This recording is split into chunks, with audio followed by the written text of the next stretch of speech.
Hello and thanks for joining me for another video, and today we're having a look at the fact that for once the Atenza actually turns out not to be the OP car in a Group 4 race, which is pretty amazing. So turns out that since I made the track guide video when the whole leaderboard was full of Atenzas, that someone figured out the WRX is actually faster, and now the whole leaderboard's full of WRXs. So I'm going to go through a couple of things in this video. And then we've got a really exciting race that happened. I know it's a little bit short, this race, but if you get alongside somebody who's a similar pace to you, that can be a really fun race to get involved in. So we're going to go through a couple of bits, and there's also some tips in here about what I do for my qualifying. So a lot of people have been asking me over the last couple of days about how to load ghosts and how they use ghosts to get a faster qualifying time. So we're going to go through a little bit here, what the process is of me getting a better qualifying lap. Then we've got my qualifying lap that I've now set, which has taken instantly half a second off of my time previously, and then we'll get into the race. So let's see how it all goes. So when I'm getting a qualifying session going, the first thing that I do is go into sport mode as normal, and we're going to go into whichever race it is that you want to do your qualifying for. And first of all, I find it really helpful to go and watch one of the top times. So you want to see what kind of gearing they're using, are there any tricks to how they're taking a particular corner. So for that, you go across to the qualifying time ranking, you go to the leaderboard, be it your friends or top 10, and I normally watch the top time or one of the top times to see what is going on. A couple of tips when you get into that top time replay to make the most of it. So you're going to want to go into the replay, play replay, but then almost straight away hit the back button and go across and pause. You're going to want to go into replay options, turn the display all option on with the display race info settings, get the camera into whichever view it is that you race in, and then you can resume, and that's going to give you the best way to see all of the throttle inputs, the brake inputs, and you can get an idea of how these guys who are this fast make it around in such a way as they do. Then the next thing that we're going to do is go back in but open up a qualifying session, and once I'm in the qualifying session I go across to the guide that I'm going to load. So in this instance I'm just going to load the fastest time, select load ghost, and then there are some settings that you can play around with for how you want that ghost to appear. So go into the settings, down to ghost settings at the bottom. Now you can have your personal best ghost on as well. I personally like to turn that off when I'm following a loaded ghost, so you see I have that switched on. And then you've got the ghost offset. So I've got it set to 0.2 seconds. I like that because the ghost is normally quite a bit faster than me, so it starts off very close but then gets a bit further away. And if you like, you can have reset ghost position on. So this is when the ghost gets more than 2 seconds away from you, it will reset to your offset setting. So there is a bit of a glitch at the minute where it starts and the ghost is too far away from you, but whenever you restart, this is how far away it is at 0.2 seconds. And I personally quite like that distance because the ghost is right in front of me, I can really follow it and it gives me something to chase, and I feel like that is how I set my best lap time. So that's a bit of a tip there as to how I like to do my qualifying, and hopefully that helps some of you out. Now we're going to have a look at the qualifying lap itself, and this is how much I managed to improve by jumping into the WRX. Slight difference here, we use second just for a moment, but then back up into third gear for the little section in between turn 1 and 2. And you can be even more aggressive on the throttle in this car than you can be in the Atenza, believe it or not. Here we're staying in a slightly higher gear again, we're in fourth. Third gear is normal to come around here. But generally speaking, we are shifting up a little bit sooner in this car, so you don't want to rev the gear out like you do in the Atenza. You want to make sure that you shift pretty much as soon as you've maxed the gear out. Everything is very much the same here through the banked right hand. I actually do a terrible job of that on this lap, and it's still a really good qualifying lap.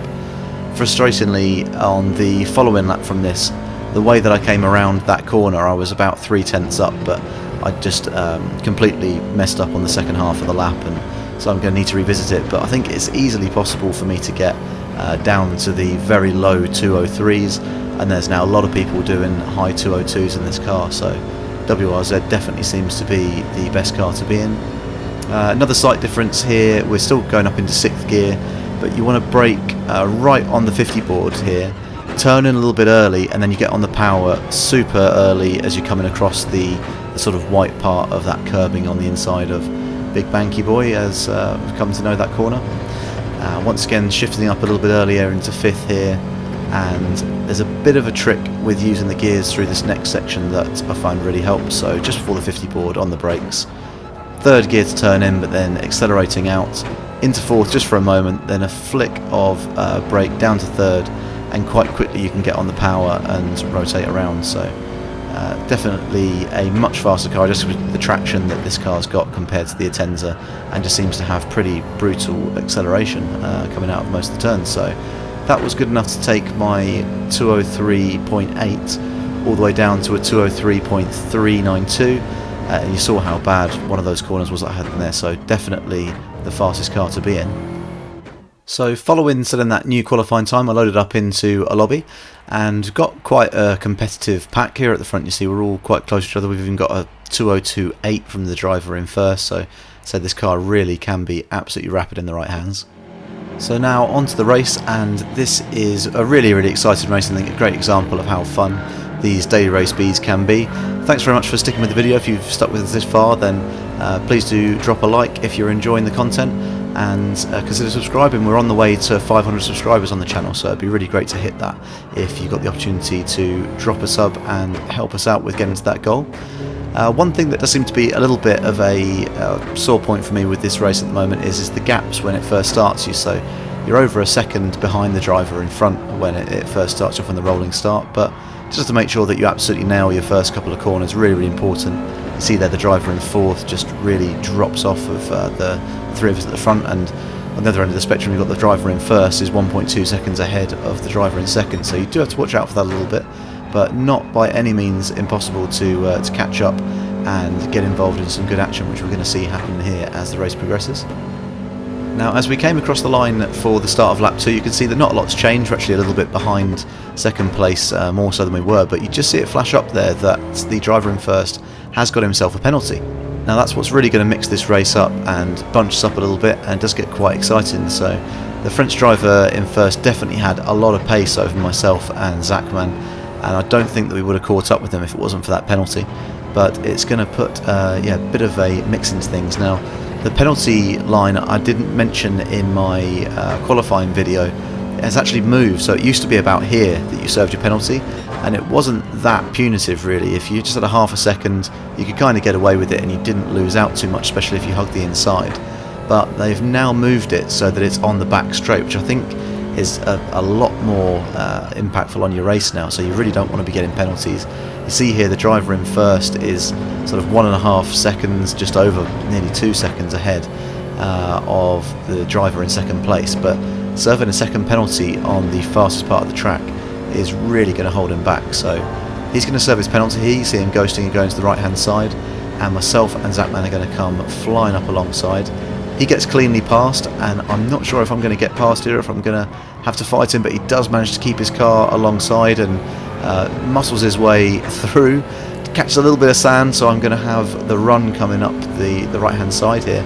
I like this move here sometimes where you come across the left then cut in a little bit early, and you can try and sweep across the right hand side and get your car up the inside of the car in front for the right hander coming around here. But he's going to fight it with everything he's got. We just about managed to keep the car ahead, but I know it's not going to be easy to keep this guy in third place with how fast I've seen him being on the previous laps, but we're going to fight and see if we can hold on for the final 2 laps here. Really crucial to get a good launch coming out of this final corner. We managed to hook that up really nicely, hit the apex nice and early on the power, and I know slipstream isn't as strong in GT7 as it is in GT Sport, but I still put across just to try and give myself every little tenth of a second that I can possibly get, because it is going to be everything we're going to need to keep Devil Soul behind us. So hooking things up nicely through the first chicane in corners 1 and 2, getting a good launch out of there, and fortunately fourth place has caught up with this fighting that we've been doing, and that means that not only has Devil Soul got to worry about getting past me, but he's also got to worry about defending to the driver behind. Unfortunately this does mean that Zachman is sort of driving off in first place, but I would be quite happy with second in this lobby at this stage, so I'm just going to try and do what I can to keep it clean.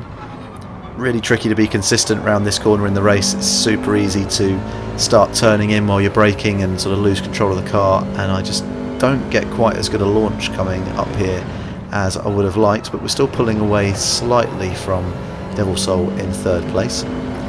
Being sort of 2.5 tenths behind though as we come onto the back straight, he is definitely going to have the slipstream, and you see even with how weak it is in this game, you see him gaining on me coming up here onto the back straight.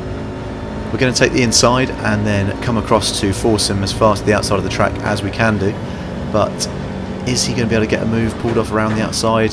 Goes a little bit later on the brakes than me, but I've got the inside line here, same as he did for the previous lap where he was fighting to stay in front. But he got a much better launch than me coming up out of here. Now we're going to be side by side coming through these S's as he gets in front of me, but then has to be on the outside line for the following corner. Again, he's on the outside. I give him just enough room so that he doesn't have to run off track.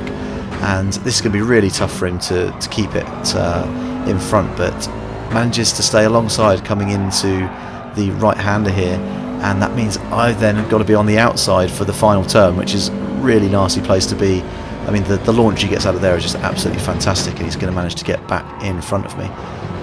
So I do manage to again hook up the corner, the last corner, really nicely with hitting that apex.